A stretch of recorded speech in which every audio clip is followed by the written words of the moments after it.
The Valdosta Fire Department informs citizens how to be safe with fireworks during this Independence Day holiday. Valdosta Police Department has tips for motorists on how to drive safely during the holiday weekend. Kevin Jenkins teaches citizens how to identify if your trees may be in danger of falling. And we'll talk to Corey Hull about the 2040 Transportation Vision Plan. These stories and more on this edition of City Focus.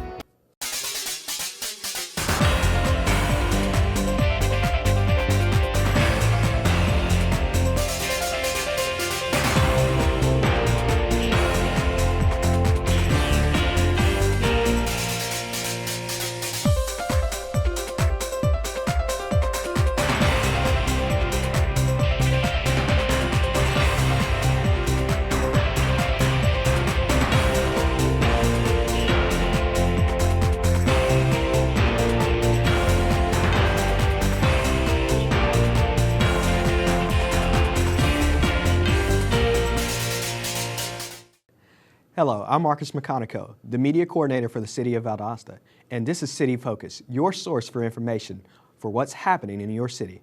Let's take a look at just a few of the important things going on in your city this week. Georgians that once drove to bordering states to purchase fireworks that were illegal no longer have to do so come July 1st. House Bill 110 allows for the sale of consumer fireworks in the state. We can't stop them from using fireworks, but we want them to use them properly and safely. Valdosta Fire Department is giving out tips on how you can be safe while using fireworks that are no longer banned by the state of Georgia. Always try to have water or and a fire extinguisher on hand. Another safety tip we like to use is we want only adults to use and use them by the manufacturer requirements that they have on the fireworks. Another safety tip: never relight a fireworks that has gone out. If it has went out, we tell you to douse it in water and just discard it.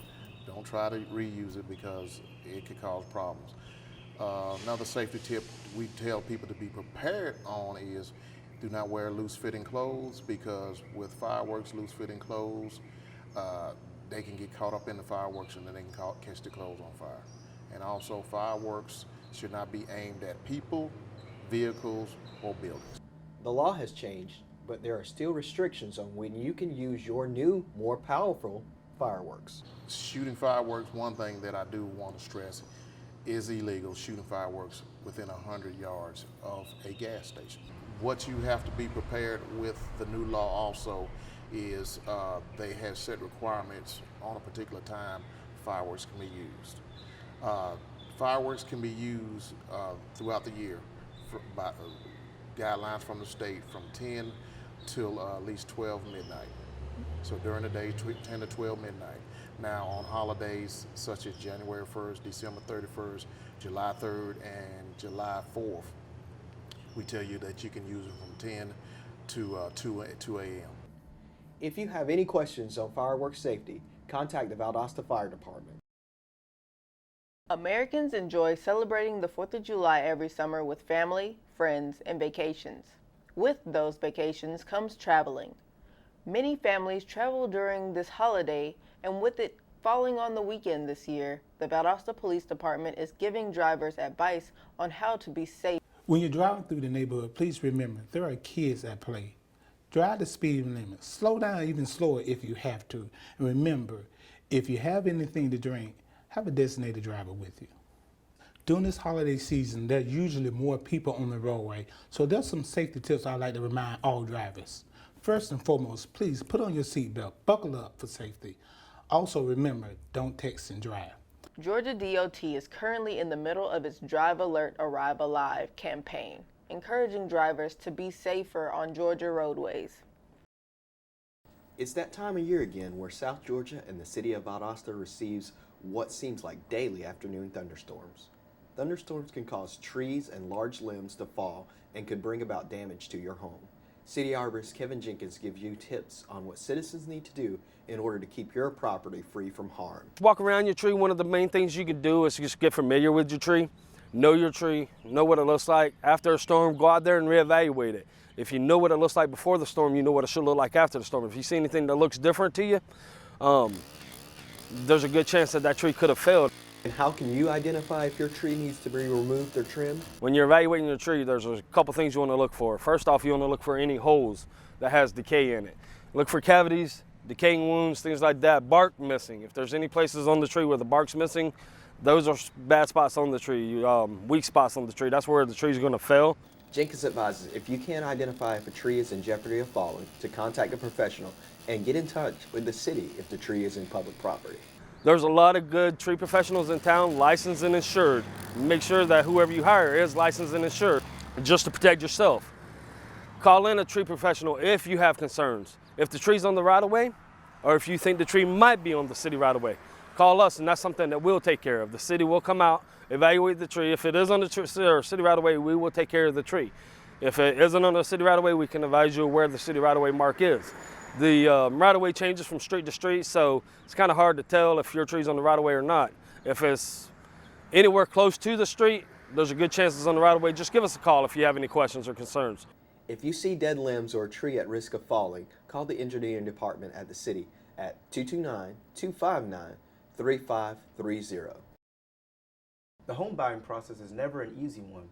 Luckily, Habitat for Humanity has created classes to educate first-time home buyers or anyone interested in purchasing a home. There are several classes that are offered to those who want to learn more about home buying and being a homeowner. 5 skills classes, and then we have a home buyer education class. We have a home maintenance class that actually one of our partner families does. He does maintenance for a living, and he comes and volunteers his time and teaches about how to fix minor issues, the kind of tools that you need for a first-time homeowner, and changing your air filter, and the importance of taking care of the small issues now so that they don't turn into major issues later. Habitat for Humanity wants everyone in the community to be able to take the classes. So we also have an understanding credit and loans class, a money management class, and those classes are to help them be successful in budgeting and being able to pay for their homes and maintaining, being able to stay in their homes so that to prevent foreclosure.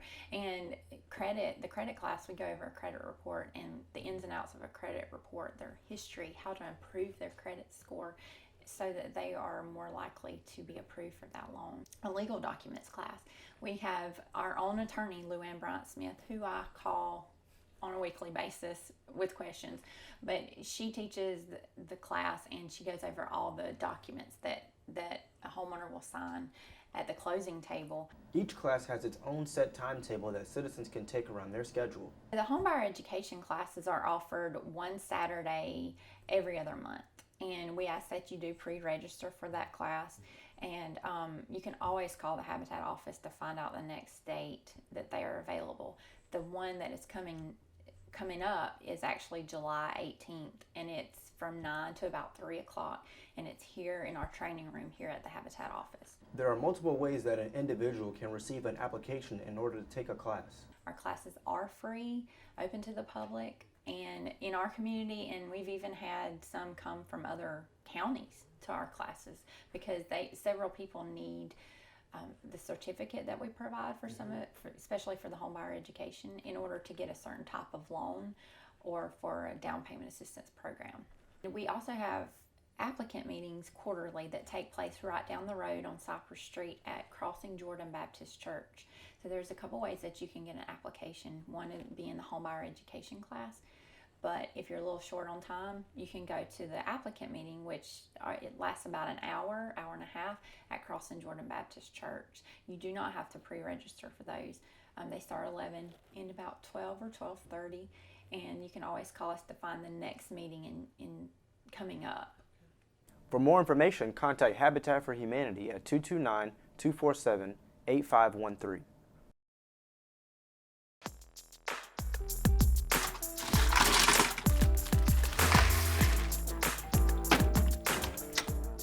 Thank you.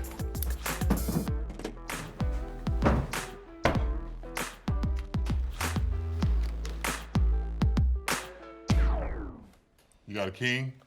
Go fish! The smallest moments can have the biggest impact on a child's life. Take time to be a dad today.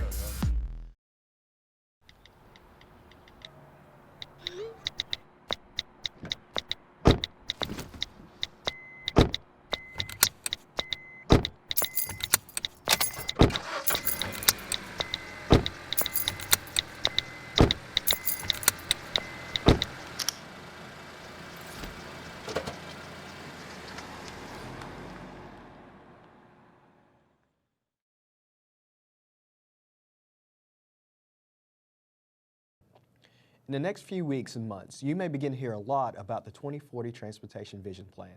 We have Corey Hull, the Transportation Planner for Valdosta Lowndes MPO, here to explain what it is and why it's important to our community. Thank you, Corey, for being here. Good to be here. All right. Now, what exactly is the 2040 Transportation Vision Plan? The 2040 Transportation Vision Plan is the required federal document that our metropolitan planning organization must produce in order for us to receive federal funds for transportation improvements in our region. This transportation plan is required to be updated at least every 5 years, and this is our update that we're doing to update our 2035 transportation plan.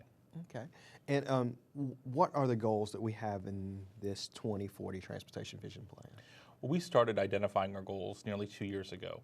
We started with the Common Community Vision Plan that we started 2 years ago to gather public input about what our community wants to see for economic development, workforce investment, transportation, education, all different kinds of community services and organizations.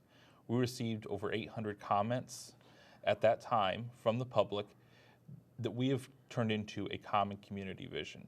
That document was adopted by the Metropolitan Planning Organization's Policy Committee in 2014, and it has become the framework and the basis for our 2040 Transportation Vision Plan.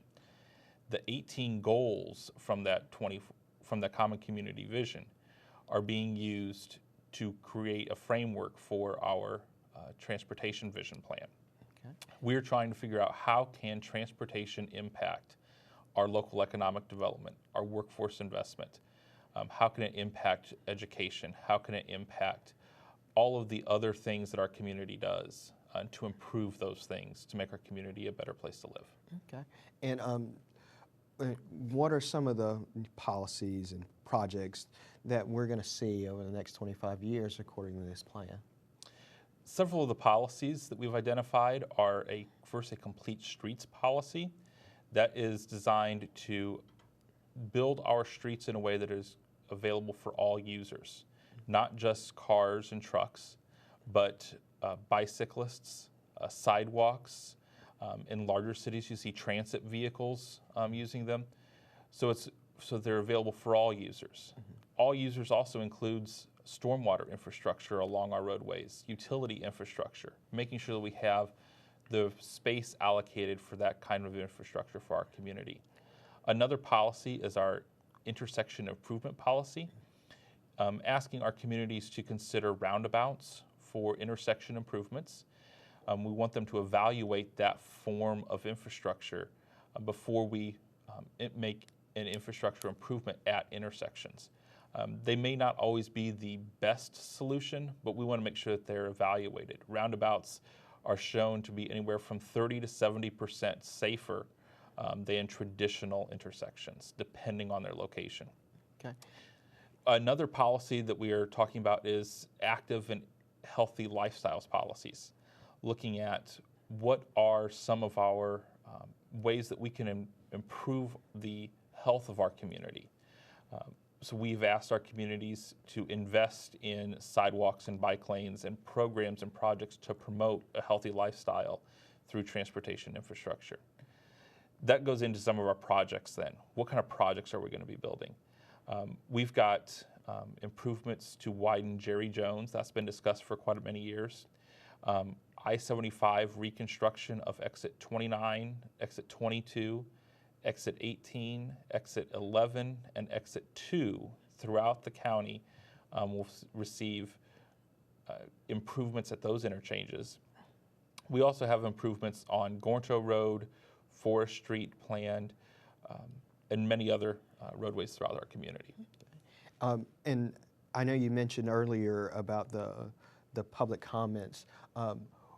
Where can anyone provide public comments for the 2040 Transportation Vision Plan? Yes. We are actually seeking public comments the entire month of July and into August, from July 7th to August 7th. We will be speaking to various community and civic organizations giving presentations. We're also going to host 3 open houses on July 15th, July 22nd, and July 30th. Those open houses are going to be open to the public where People can come in, review the plan, speak to staff about specific questions they have, and leave comments that they may have. If they want to read the transportation plan, they can look at our website, sgrc.us. It'll be posted there on that homepage, as well as they can also contact our staff whenever they would like. And our phone number is 333-5277. Okay. Now, how important is it for you to get this public comment, for that help from the public to help you build what we're trying to do here with transportation here in Lowndes County? Getting that public comment to build a transportation plan that is supported by our community is very important. We want to make sure that we have the input and backing of the public to go forward with these projects. If they don't like the projects, it's a waste for our local community's tax dollars to be spent on those projects.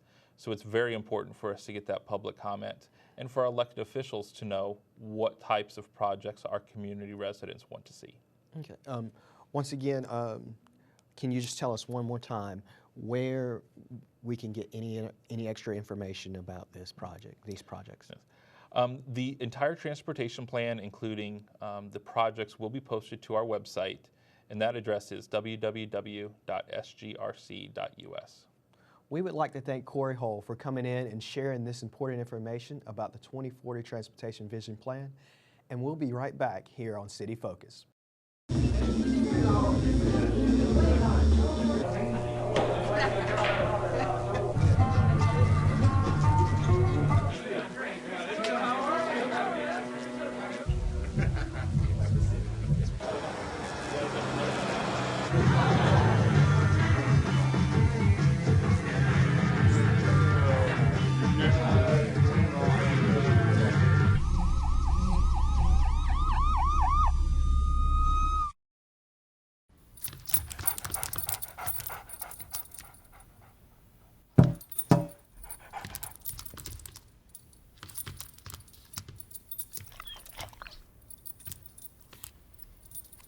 There's a shelter pet who wants to meet you. Meet one today. Visit theshelterpetproject.org. Adopt. The June 11th City Council meeting had several special presentations. The first was the winner of the Persons with Disabilities Act essay contest. Autumn Platt, 17-year-old from Lowndes High School, won the contest with what Mayor Gale says was by far the best essay submitted. The second special recognition was to a group of students from VSU for presenting a plan on how the city can make better use of its social media platforms. Two students from Valdosta High School also received recognition for making it to a national debate competition. Finally, Sean Massey and Douglas Stevenson of the Utilities Department were presented an award for Employees of the Month. Massey and Douglas were influential in building and saving on the cost of the new Valdosta Gateway sign on North Valdosta Road. The Valdosta Public Works Department wants to remind citizens where to store their trash bins for pickup. The proper positioning of the garbage containers, the rollouts, is in front of your property, on the curb side, up against the sidewalk, or at your driveway, not in the street. In any case, yard debris, it needs to make sure that it's away from any type of fire hydrants, mailboxes, or power lines, because we use specialized vehicles to pick up those items. Garbage and recycle bins should be placed on the curb or on the edge of your yard near the sidewalk. Make sure that your bins don't contain heavy materials and that all boxes are broken down for recycling. The city asks for all bins to be placed by the curbside by 5 a.m. the morning of your pickup day. Here are some other do's and don'ts of what to do with your sanitation. Do put your rollout, yard waste, and recycling at the curb no later than 5 a.m. on your collection day, and remove empty containers no later than 12 noon the day after collection. Do keep the weight of garbage and container at 100 pounds or less. Do have your container opening towards the street or alley. Some don'ts. Don't place rollouts next to mailboxes or in front of parked vehicles. Don't place junk, carport parts, or heavy items in rollout. Don't place yard waste in rollout. Don't place construction materials, rocks, sand, dirt, bricks, or blocks in your rollout. Don't place hot ashes, coals, or burning material in your rollout because they can lead to fire. Don't place hazardous waste, paint, motor oil, gasoline, pesticides in rollout for pickup. These items are accepted at the Care Environmental. Public Works would also like to remind citizens that pickup will be trash only on Friday, July 3rd. A friendly competition between the fire and police departments is all for a good cause. We sat down with Chief Broom and Chief Childress to discuss the upcoming blood drive. The fire department will win, and it won't be close at all. And Chief Childress, what do you have to say about it? Well, I mean, I can only speak with history. And the history is that this trophy is at the Valdosta Police Department. So, but I got to say a lot about Chief Broom. He's an optimist, and I appreciate how optimistic he is about in this case. But unfortunately, he and I are close friends, and so are our departments. But in this case, we're just not going to agree.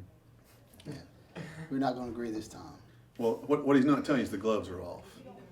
Okay, and so we're close friends. But for that blood drive, no games, buddy. And it's on. I've got my team together. We've come up with a very good game plan, and we've been practicing pretty hard for this blood drive thing too. So we're going into this blood drive pretty optimistic and pretty confident that we're going to be a back-to-back champion. I will say that we're ready for it. One thing about the fire department is that we don't have to practice. We're already perfect with perfection certain things. So they've been practicing, getting ready for it. We're already ready for it. We knew last year that we lost by 3 and we don't handle defeat well. So we knew that we're going to step up, just like Nike say, we're going to do it, and we're going to do what we have to do. And the trophy will be ours, and Chief Childress will be washing my car. That nice, pretty red car out there. But I'm not doing it. And in fact, he'll be cleaning my unmarked Charger. So, but I know Chief Broom feels the same way, that this is going to be fun. We need more people to help with this too, though. Last year I think we had roughly 91 pints of blood, and whoever wins or loses, it doesn't matter to us at the end of the day. Our goal is over 100 pints of blood. And if that happens, I mean, am I right on that? They're telling us that's never happened with the city. It's never happened before. 91 was the highest that the city ever has had. So we're both pledging 50 as a minimum. And at the end, like I say, the community wins. The blood drive will take place at the City Hall Annex on July 30th between 10 and 3. Here at City Focus, we would like to remind you of the upcoming election season. We want to stress the importance of every citizen to perform their civic duty of registering and voting during the general election. The ways for you to register has expanded online with the GA Votes app on iTunes and Google Play. Our reporter Lucas Bell has more on the registration process. The general election is months away, but now is the time to register to vote. Officers at the Board of Elections are encouraging citizens to register as soon as possible. The last day to register to vote in the November elections is Monday, October 5th. But I really recommend registering before that, just in case you have any problems or you forget. Citizens' votes are influential in how their government operates, and the process of registering has been made easier. Now there's an app for Droid and Apple platforms, and takes about 2 minutes to download it and register, and it's called the Georgia Votes app. There are lots of local elections during this general election that will affect your community, and officers at the Board of Elections believe the only way your voice will be heard is to register to vote. They are also encouraging as many people as possible to take advantage of the early voting period. Well, the last day to vote is November 3rd. That's, I guess, what you could call a stereotypical election day. But we don't really call it that so much anymore because we have advanced voting now. So you can vote actually October 12th through 16th from 8 to 5 and the 19th through the 23rd. Here are some key dates during this voting season. Monday, August 17th is the last day for a person to register and to be eligible to vote in the September special election and runoff. Monday, August 24th, the advanced voting for September special election begins. Monday, August 31st, starting at 8:30 a.m. to Friday, September 4th at 4:30 p.m., the municipal qualifying period for general election candidates. Friday, September 11th is the last day to file and publish a notice of intention to be a write-in candidate in the general and special election. Monday, October 5th is the last day a person may register and be eligible to vote in the general, special election, and runoff. Monday, October 12th, advanced voting for general election begins. For more information, please call the Elections Office at 229-671-2850 or email them at elections@lowngescounty.com. Now let's take a look at what's happening in the city this week. June 25th, City Council meeting at City Hall at 5:30 p.m. June 27th, Valdosta Farm Days. Get local produce and more from 9 a.m. to noon around the historic Lowndes County Courthouse. July 3rd, First Friday in downtown Valdosta beginning at 6 p.m. July 4th, Fireworks Spectacular. This free event will begin at nightfall around 9:15 p.m. and can be best seen on the mall side of I-75 between exits 16 and 18. In the event of inclement weather, the event will be held on July 5th.